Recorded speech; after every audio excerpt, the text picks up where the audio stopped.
This delicious recipe, when it's made right, I'll tell you what, you'll have the best burger in town. Hello, welcome back to my kitchen. This is Texas Cooking Today, and on Texas Cooking Today, I do two kinds of shows. I do tutorials, and that's what you're watching here. And this is about how to cook, how to make the patty, how to on the hamburger recipe. If you just want the recipe, the previous episode is a shorter version of what I'm doing here, and it just teaches the recipe. However, we get into all of it. We're going to grind the meat, we're going to season it just right, cut up our vegetables beautiful, get this thing cooked out on the grill. Oh, we're talking some delicious hamburgers. When you do your hamburgers well, you're going to have some great flavor to go with them. Now I know, sometimes my methods are a bit extreme maybe. No, not that extreme, right? We're grinding our own meat. Now that's not such an unusual thing to do, and if you think about it, meat grinders, from simple ones like this, start at about $20. They go up to about $50, $60 for average ones like this. You can get a small one that sits on the counter, and that's about $50 or $60 there. And that's all it does is just grind meat. You can get these with your attachments for other equipment. They work great.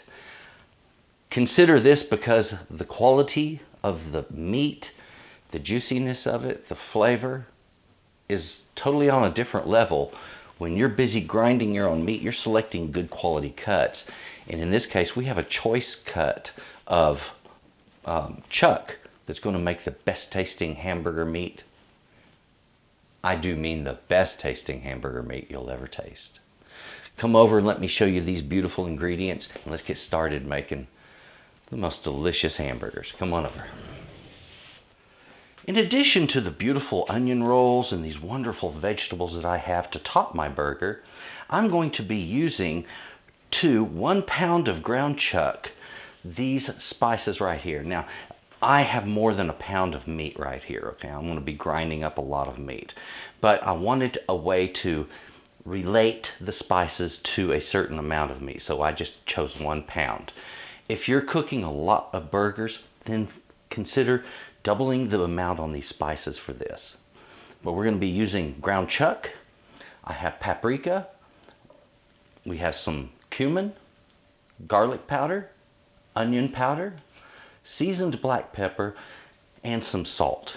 And that's how we're going to be flavoring the meat for the best tasting burger that you'll ever get to enjoy. And always, always do yourself the flavor, you betcha, of grinding your own meat. That's going to give you the best tasting hamburger you'll ever have, and much, much better quality, much better texture. Give that a try. Chuck, when it comes to cutting it up and grinding it, it's one of the best cuts I know of to do ground meat from. And that is because of the balance. Now let me move some of my tools. This is a tool that actually tightens the collar or loosens it also for the grinder. And then there is a plunger on the other side of that that helps you to push things down inside of your grinder. When it comes to the roast itself, chuck pulls apart along its separate muscles. Now remember, chuck is the shoulder, front shoulder of a cow, and so it is made up of several different muscles. And here we're seeing 1, 2, 3, 4, 5 different muscles, and here's one right here also. So there's a lot going on there. Let's get that. And what I do is I just divide it out along the lines of those muscles. And believe it or not, it actually makes breaking it down to work it much easier. Now, when you have a little bit of fat like this or this, don't worry about that. What we're looking for is to divide this so that it will grind easy, and that means I need to make strips like that. They don't have to be real thin, but small enough to fit down into the tube that the grinder has. Now, when it comes to things like this, here we have a small muscle. Just going to take him off, split him in half, we're done. So do your whole chuck the same way if you're grinding yours. I certainly hope you are.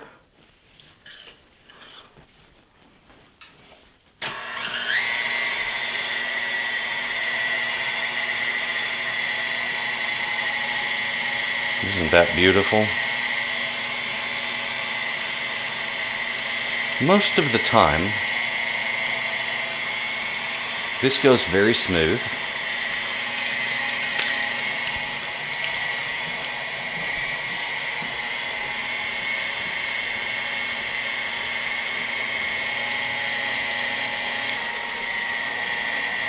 Ladies and gentlemen, this is all there is to grinding meat. This is very, very easy, and the quality of product you get is phenomenal. It really is good. And that is all it takes, is just a couple of minutes.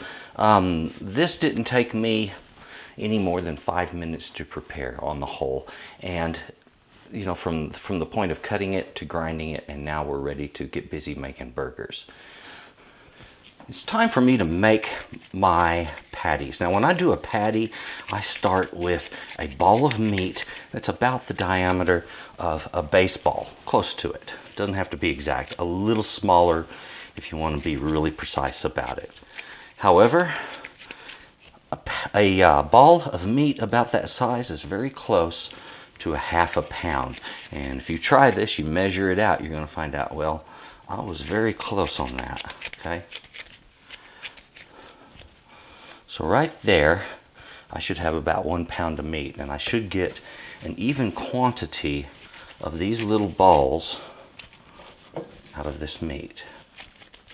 All right, and that's a very simple way of sort of guessing and coming out close on your meat measurements.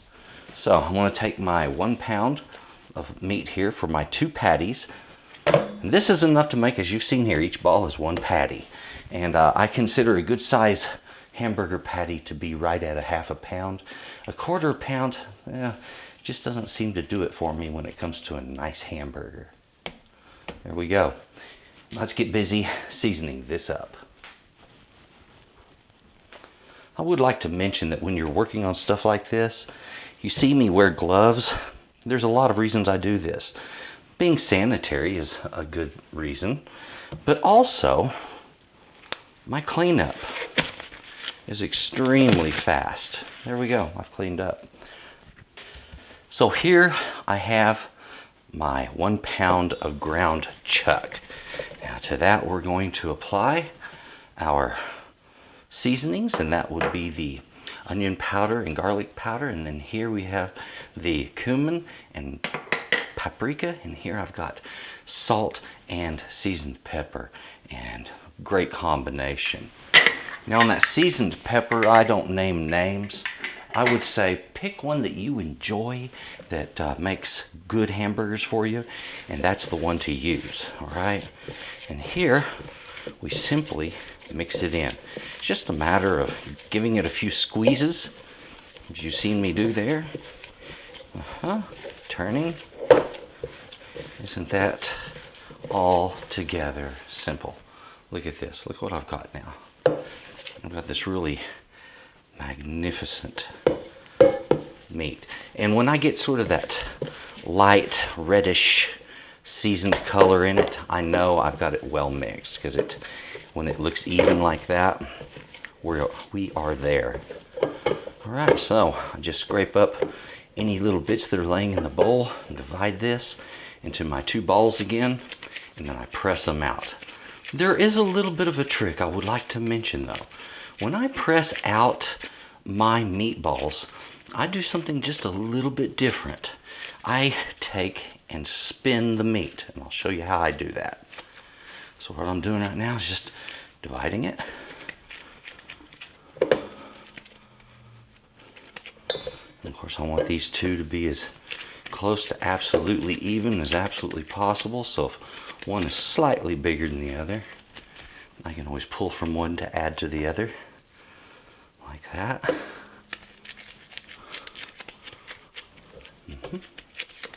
There we go, that's a little more even. Now, to make the patty itself, like I said, it's a spinning thing. So what I'll do is I will put the meat in my hand and partially flatten it. But then I move my hands in opposite directions like this. And then I push down with my thumb as I do that on the edge. Now what that's doing is it's actually causing the meat to start working itself in a circle, those little meat grains, the fibers that I have in there. And believe it or not, folks, if you have trouble with your hamburgers falling apart or breaking apart as you're cooking them, this little process that I'm doing right here will help to remedy that. At this point, we have seasoned meat, but do you season the patty? Well, I think that's really up to you. I like to do so. I like to put just a little extra seasoned pepper on the outside and salt to make it look as if it's seasoned. So if I have somebody that's never eaten my food before, they'll understand that, yeah, the burger has had seasoning put on it. The next thing, if you've ever noticed when you put a burger on the grill, it has a tendency to, well, swell up in the middle. So if you will make the center of your burger just a little bit thinner than that edge, as it pulls in and swells in the middle, that'll help flatten it out, okay? That one little trick right there. As I mentioned, sometimes I like to just sprinkle lightly a little additional on the outside. And I went light on the salt within the spices inside the meat. I did that on purpose because I wanted it to be very, well, to be able to do what I'm doing here, to not be over salted. There. I've gone light. I'm just going to flip these over and do the other side, and then we are ready to start grilling at that point. Now when I'm getting ready for my burgers, I generally like to have plenty of fresh sliced veggies on hand. So make sure you do yourself that favor, that have plenty of fresh stuff going on. My lettuce, and of course a nice tomato. Never hurts to have a nice tomato. Now let me show you something. When you're cutting stuff, you want to pinch that blade, wrap those fingers around it. Keep the fingers turned under so that you don't injure yourself. If you're holding something like this, you can cut your fingers. If they're turned under, that blade won't cut the tip of that finger. Okay, now nice smooth stroke, good sharp knife, makes it easy each and every time, okay? So what we're going to do, some beautiful thin cuts, just like that. Isn't that gorgeous? And that is the way we want to adorn our burger. Whenever you're going to be cooking in your grill, I really recommend that you preheat that sucker. Close lid, preheat it. I've got 600 degrees here. It's been doing that for about 12 to 15 minutes. And now I've got a grill grate that's hot enough to give me a fantastic sear. Now I'm not going to cook at that temperature. I'm going to lower my temperature right now to a medium heat, okay? And that's the way I cook on my grill, on a gas grill. And I like to cook with a closed lid. You do it your way, but I find I get great results this way. Now when I'm going to cook my patties, I'm going to be cooking those patties for about 3 to 3.5 minutes per side. Now let me explain. A ½ pound patty cooked for 3 minutes gives you a medium in the center on that cook. If you cook it for 4 minutes, you have a medium well, barely a little bit of pink in the center. Okay, so consider that, and please use a timer when you do this. So here we go, got a good hot grill. Let's get these on there. Number 1, number 2.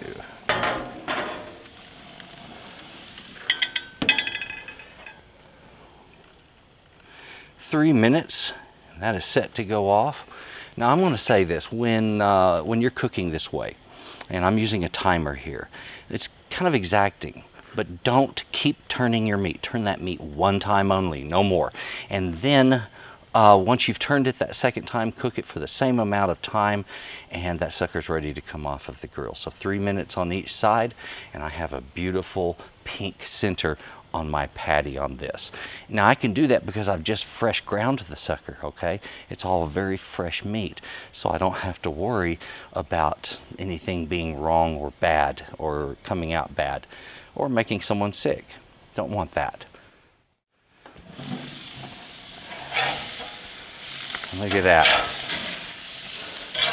And that's the thing, if you do that single turn, you'll get these beautiful sear marks. It'll release easy. Okay, these are the tricks to good cooking this way. So another 3 minutes, these are ready to come off, and I've got delicious hamburger on the way. Here we go. Beautiful, beautiful. Look at all that juice coming off of those. Absolutely fantastic right there.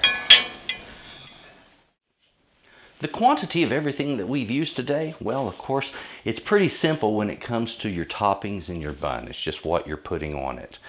But as far as that meat goes, to 1 pound of ground chuck, we're going to be using 1.5 teaspoon of paprika, 1/2 teaspoon of cumin, 1 teaspoon of garlic powder, 1 teaspoon of onion powder, 1 teaspoon of seasoned black pepper, and 1/2 teaspoon of salt. Ladies and gentlemen, that gives you the best tasting hamburger you ever get to eat, and it's worth your time. Now let's take a look at the finished product. All right, take a look at this. Great looking burgers I have here. I'm just ready to get it put on my patty there. Now I want to take this guy right here. I'm going to put him right up on here, just like so. Absolutely fantastic. Now, I think something I need to do would be go ahead and let's separate that bun from my patty. Now what that does for me, not a whole lot, it just gives me a little bit of a platform that my burger sets up on. I'm thinking maybe a little bit of cheese on there. But who likes just one kind of cheese? I'd like a second cheese on mine, please. Also, some tomato. Never hurts. Now with that onion, I like to be kind of a little bit soft with it. In other words, I don't want just too much onion, but just enough. And of course, topping it once again with a little more lettuce and that beautiful onion roll. And suddenly folks, we have a gourmet burger right there, worth your time. I absolutely love hamburgers. When they're made right, oh man, they are special. Now this little guy, we spent some time on it today, so I have no question that the burger is made right. It's just a matter of spending time to enjoy it.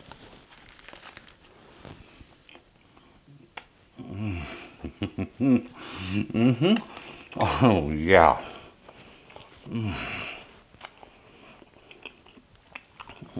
Feel a little of that juice on my hand. I think it dripped on me a bit there. Juicy, delicious. The spice is just right. The flavors are there. The right bun, the right toppings. It's got everything going on for it. If you're looking to make a great burger, you found the right recipe. Please enjoy it, and please do me a favor and comment about it. If you would, give a thumbs up if you like this recipe.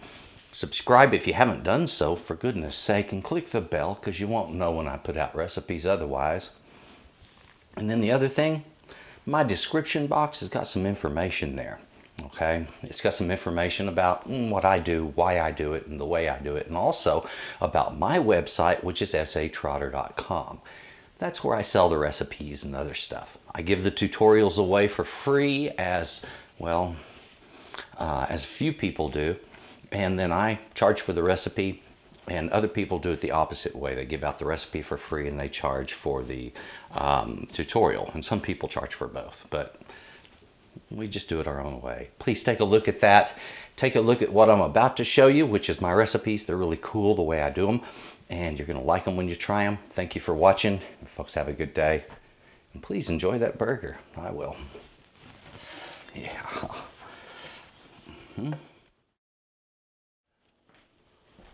I wanted to mention to you my recipes. Yes, I sell my recipes. Okay, look, some people, they give the recipes out for free and they charge for the tutorial. So I do it the opposite on YouTube. You get the tutorial for free, I charge for the recipe. I did a lot of work, a lot of writing, a lot of extra stuff that goes with this, okay? Come over a little closer. Let me show you one of these up close so you really realize what you're getting. And then also, I'm offering one for free. We'll take a quick look at that right now. Come here. This is what I'm talking about right here. When I fill out a recipe, when I write one, I always bullet point all of the ingredients, okay? A simple one or a complex one. I, in addition, number the instructions, and often I'll give pictures with it. Now, not all of them are this well done, but this is what I'm going for on every single one from here on out. All of my new recipes you're going to see done this way. And on the end of the recipe, there's always a place for notes for yourself, okay? Right now, go to my website. You're going to get this one right here for free, okay? Cinnamon rolls. Enjoy that cinnamon rolls recipe and take a look at the others I have. They're really worth your time.